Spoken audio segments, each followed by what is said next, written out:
संतोषी माता की व्रत कथा। एक बुढ़िया थी और उसके 7 बेटे थे। 6 महीने वाले थे। एक निकम्मा 6 कमाने वाले थे, एक निकम्मा था। बुढ़िया माँ ने 6 पुत्रों की रसोई बनाती, भोजन कराती और पीछे से जो कुछ बचता तो 7वें को देती थी। परंतु 7वां पुत्र बड़ा ही भोला भाला था, मन में कुछ विचार न करता। एक दिन वह अपनी बहू से बोला, देखो मेरी माता का मुझ पर कितना प्रेम है। वह बोली, क्यों नहीं, सबका जूठा बचा हुआ तुमको खिलाती है। वह बोला, ऐसा नहीं हो सकता, मैं जब तक आंखों से नहीं देख लेता मैं नहीं मान सकता। बहू ने हंसकर कहा, देख लोगे तब तो मानोगे। कुछ दिन बाद बड़ा त्योहार आया। घर में 7 प्रकार के भोजन और चूरमे के लड्डू बने। वह जांचने के लिए शर्त के दर्द का बहाना कर पतला कपड़ा सिर पर ओढ़कर रसोई घर में सो गया और कपड़े में से सब देखता रहा। 6 भाई भोजन करने आए। उसने देखा माँ ने उनके लिए सुंदर सुंदर आसन बिछाए, 7 प्रकार की रसोई परोसी। वह आग्रह करके जिमाती रही। वह देखता रहा। 6 भाई भोजन कर उठ, तब माँ ने उनकी जूठी थालियों से एक लड्डुओं के टुकड़ों को इकट्ठा कर करके एक लड्डू बनाया।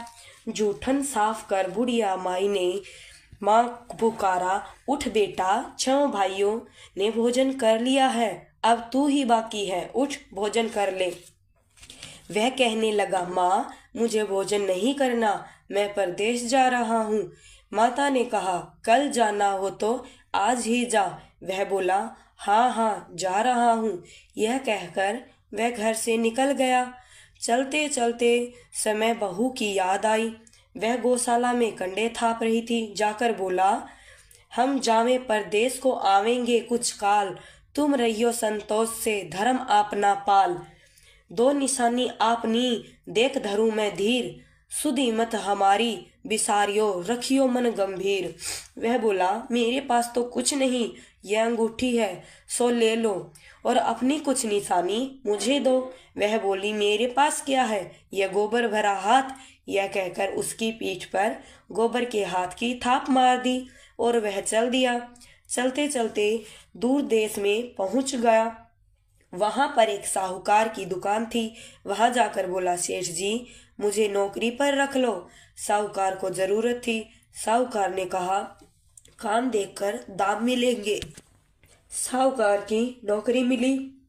वह सवेरे 6 बजे से 12 बजे रात्रि तक काम करने लगा।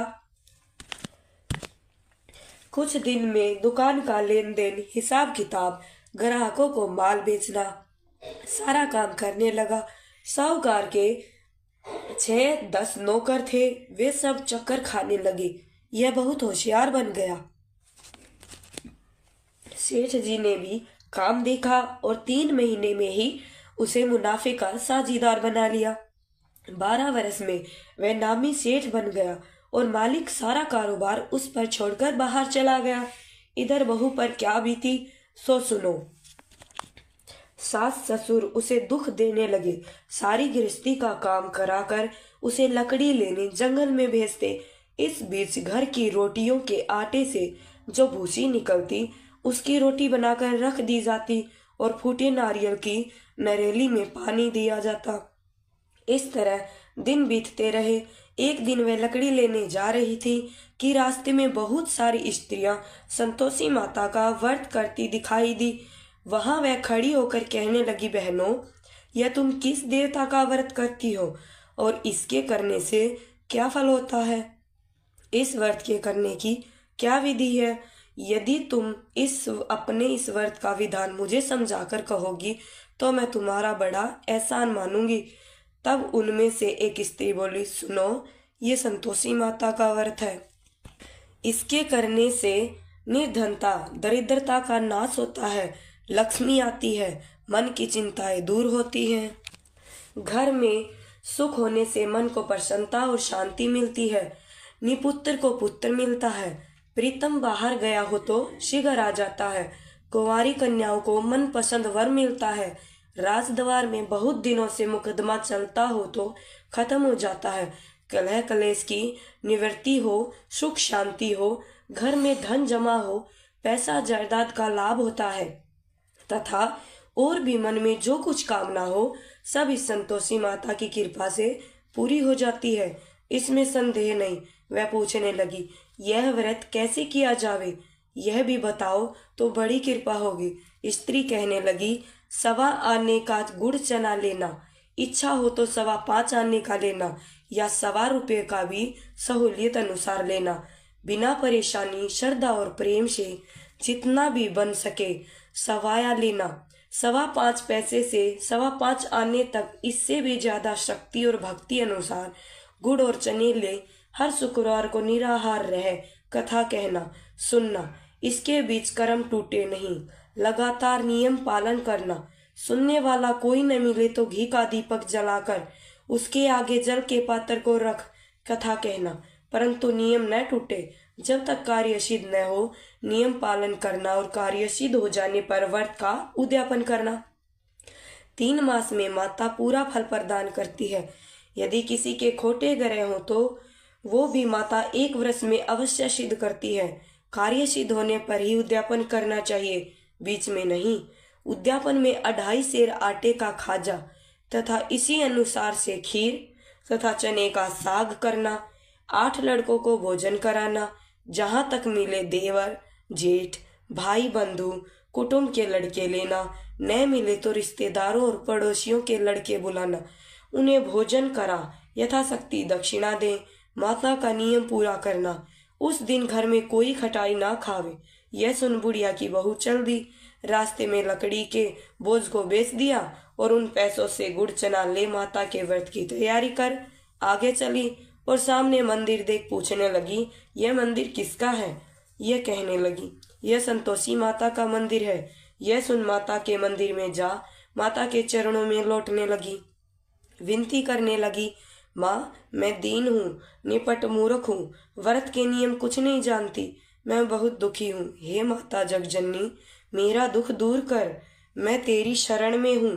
माता को दया आई। एक शुक्रवार बीता कि दूसरे शुक्रवार को ही उसके पति का पत्र आया और तीसरे को उसके भेजा हुआ पैसा आ गया। यह देखकर जेठानी मुंह सिकोड़ने लगी, इतने दिनों इतना पैसा आया, इसमें क्या बढ़ावा है? लड़के ताने देने लगे। काके के पास अब पत्र आने लगे, रुपया आने लगा।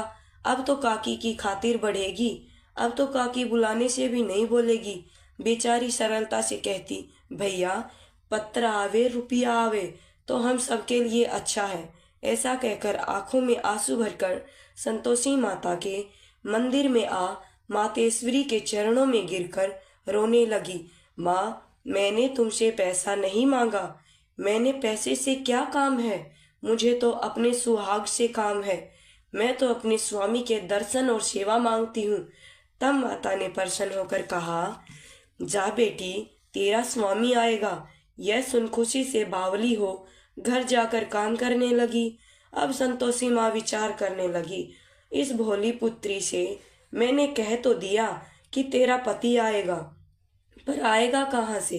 वह तो इसे सपने में भी याद नहीं करता है, इसे याद दिलाना तो मुझे ही जाना पड़ेगा। इस तरह माता उस बुढ़िया के बेटे के पास जाके सपने में प्रकट होके कहने लगी, साहूकार के बेटे सोता है या जागता है? वह कहता है, माता सोता भी नहीं हूँ, जागता भी नहीं हूँ, बीच में हूँ, कहिए आज क्या आज्ञा है? माँ कहने लगी, तेरा घर बार है या नहीं? वह बोला, मेरा सब कुछ है माता, माँ बाप, भाई बहन, बहू, क्या कमी है? माँ बोली, पुत्र तेरी घरवाली कष्ट उठा रही है। वह बोला, हे माता, यह तो मुझे मालूम ही नहीं है, परंतु जाऊं कैसे? परदेश की बात है, लेन देन का कोई हिसाब ही नहीं, कोई जाने का रास्ता ही नजर नहीं आता, कैसे चला जाऊं सब कुछ छोड़ के? माँ कहने लगी, मेरी बात मान, सवेरे नहा धोकर संतोषी माता का नाम ले, घी का दीपक जला, दंडवत कर दुकान पर जाकर बैठना, देखते देखते तेरा लेन देन चुक जाएगा, जमा हुआ माल बिक जाएगा, सांझ होते होते धन का ढेर लग जाएगा। अब तो वह सवेरे बहुत जल्दी उठ मित्र बंधुओं से अपने सपने की बात कहता है। वे सब उसकी बात अनसुनी कर दिल लगी उड़ाने लगे। कहे, सपने भी कभी सच्चे होते हैं। एक बूढ़ा बोला, देखो भाई, मेरी बात मान। इस तरह साच या झूठ कहने के बदले देवता ने जैसा कहा वैसा ही कर, तेरा क्या जाता है। अब बूढ़े की बात मानकर नहा धोकर संतोषी माता को दंडवत कर घी का दीपक जला दुकान के पर जाकर बैठ गया। थोड़ी देर में वहां क्या देखता है कि देने वाले रुपया लाए, लेने वाले हिसाब लाए। कोठे में भरे सामानों के खरीदार नगद दाम में सौदा करने लगे। शाम तक धन का ढेर लग गया। मन में माता का नाम ले प्रसन्न होकर घर जाने के वास्ते गहना, कपड़ा, सामान खरीदने लगा। यहाँ के काम से निपट घर को रवाना हुआ। यहाँ बहू बेचारी जंगल में लकड़ी लेने जाती, लौटते वक्त माताजी के मंदिर पर विश्राम करती है। वह तो उसका रोज का रुकने का स्थान ठहरा। धूल दूर से धूल उड़ती है, देखकर वह माता से पूछती है, हे माता, यह धूल कैसी उड़ रही है। माँ कहती है, हे पुत्री, तेरा पति आ रहा है। अब तू ऐसा कर, लकड़ियों के 3 बोझ बना, एक नदी के किनारे रख दे, दूसरा मेरे मंदिर पर और तीसरा अपने सिर पर रख। तेरे पति को लकड़ी का गट्ठा देखकर मोह पैदा होगा, वह वहां रुकेगा, नाश्ता पानी बनाकर खाकर माँ से मिलने जाएगा। तू लकड़ी का बोझ उठाकर जाना और बीच में चौक में गट्ठा डालकर 3 आवाजें जोर से लगाना। लो सासू जी, लकड़ियां का गट्ठा लो, भूसी की रोटी दो, नारियल के खोपड़ी में पानी दो, आज कौन मेहमान आया है। माँ की बात सुनकर वह बहुत अच्छा माताजी कहकर प्रसन्न होकर मन और लकड़ियों के 3 गट्ठे ले आई। एक नदी के तट पर, एक माता के मंदिर पर रखा। इतने में ही वह मुसाफिर आ गया। सूखी लकड़ी देख उसकी इच्छा हुई कि अब यही निवास करें और भोजन बनाकर खा पीकर गांव चले। इस प्रकार भोजन खा विश्राम ले गांव को गया। उसी समय बहू के सिर पर लकड़ी का गट्ठा लिए आती है। उसे आंगन में डालकर जोर जोर से 3 आवाज देते हैं, लो सासू जी, लकड़ी का गट्ठा लो, भूसी की रोटी दो, नारियल के खोपड़े में पानी दो, आज कौन मेहमान आया है। यह सुनकर उसकी सास अपने दिए हुए कष्टों को भुलाने हेतु कहती है, बहू, ऐसा क्यों कहती हो, तेरा मालिक ही तो आया है। बैठ, मीठा भात खाकर कपड़े गहने पहन। इतने में आवाज सुनकर उसका स्वामी बाहर आता है और अंगूठी देख व्याकुल हो जाता है। माँ से पूछता है, यह कौन है। माँ कहती है, बेटा, यह तेरी बहू है। आज 12 वर्ष हो गए जब से तू गया है, तब से सारे गांव में जानवर की तरह भटकती फिरती है। काम काज घर का कुछ करती नहीं, 4 समय आकर खा जाती है। अब तुझे देखकर भूसी की रोटी और नारियल के खोपड़े में पानी मांगती है। वह लज्जित हो बोला, ठीक है माँ, मैंने इसे भी देखा और तुझे भी। अब मुझे दूसरे घर की चाबी दो, मैं तो उसी में रहूंगा। ठीक है बेटा, जैसी तेरी मर्जी। यह कहकर माँ ने ताली का गुच्छा पटक दिया। उसने लेकर दूसरे कमरे को खोलकर सारा सामान जमाया। एक दिन में ही वहां राजा के महल जैसा ठाठ बाट बन गया। अब क्या था, वह सुख भोगने लगी।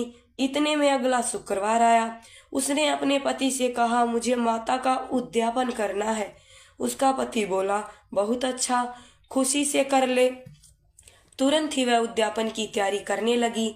जेठ के लड़के को भोजन के लिए कहने लगी। उसने मंजूर किया, परंतु पीछे जेठानी अपने बच्चों को सिखाती है, देख रे, भोजन के समय सब लोग खटाई मांगना, जिससे उसका उद्यापन पूरा ना हो। लड़के जिमने आए, खीर पेट भरकर खाई, परंतु बाद में बात याद आते ही कहने लगे, हमें कुछ खटाई खाने को दो, खीर खाना हमें भाता नहीं। देखकर अरुचि होती है। लड़के उठ खड़े हुए, बोले, पैसे लाओ। भोली बहू कुछ नहीं जानती थी, सो उन्हें पैसे दे दिए। लड़के उसी समय उठ करके इमली लेकर खाने लगे। यह देखकर बहू पर माता जी ने कोप किया। राजा के दूत उसके पति को पकड़ कर ले गए। जेठ जेठानी मनमाने खोटे वचन कहने लगे। लूट लूट कर धन इकट्ठा कर लाया था, सो राजा के दूत उसे पकड़ कर ले गए। अब सब मालूम हो जाएगा जब जेल की रोटी खाएगा। बहू से यह वचन सहन नहीं हुआ। रोती रोती माता के मंदिर में गई और कहने लगी, माता तुमने ये क्या किया? हंसाकर क्यों रुलाने लगी? माता बोली, पुत्री तूने उद्यापन करके मेरा व्रत भंग किया है, इतनी जल्दी सब बातें भुला दी। वह कहने लगी, माता भूली तो नहीं हूँ, न कुछ अपराध किया, मुझे तो लड़कों ने भूल में डाल दिया, मैंने भूल से उन्हें पैसे दिए, मुझे क्षमा कर दो माँ। माँ बोली, ऐसा भी कहीं भूल होती है? वह बोली, माँ मुझे माफ कर दो, मैं फिर तुम्हारा उद्यापन करूंगी। माँ बोली, अब भूल मत करना। वह बोली, अब भूल से भी नहीं होगी। अब बताओ वह कैसे आवेंगे? माँ बोली, पुत्री जा, तेरा मालिक तुझे रास्ते में आता मिलेगा। वह निकली, रास्ते में पति आता मिला। उसने पूछा, तुम कहाँ गए थे? वह कहने लगा, इतना धन जो कमाया है उसका टैक्स राजा ने मांगा था, वह भरने गया था। वह प्रसन्न हो बोली, भला हुआ, अब घर चलो। कुछ दिन बाद फिर शुक्रवार आया। वह बोली, मुझे माता का उद्यापन करना है। पति ने कहा, करो। फिर से जेठ के लड़कों को भोजन के लिए कहने लगी।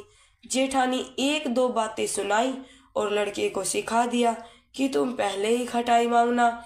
लड़के गए, खाना खाने से पहले ही कहने लगे, हमें खीर नहीं खानी भाता, जी बिगड़ता है, कुछ खटाई खाने को दो। बहू बोली, खटाई खाने को नहीं मिलेगी, खाना हो तो खाओ। यह कहकर ब्राह्मणों के लड़के लाकर भोजन कराने लगी। यथाशक्ति दक्षिणा की जगह एक एक फल उन्हें दिया। इससे संतोषी माता बहुत प्रसन्न हुई। माता की कृपा होते ही 9वें मास उसके चंद्रमा के समान सुंदर पुत्र प्राप्त हुआ।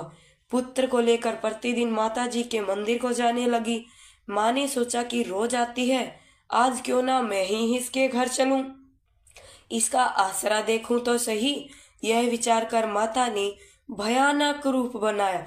गुड़ और चने से सना मुख, ऊपर से सूंड के समान होठ, उस पर मक्खियां भिनभिना रही हैं। दहलीज में पैर रखते ही उसकी सासू चिल्लाई, देखो रे देखो, कोई चुड़ैल डाकनी आज चली आ रही है, लड़कों ने इसे भगाओ नहीं तो सबको खा जाएगी। लड़के डरने लगे, चिल्लाकर खिड़कियां बंद करने लगे।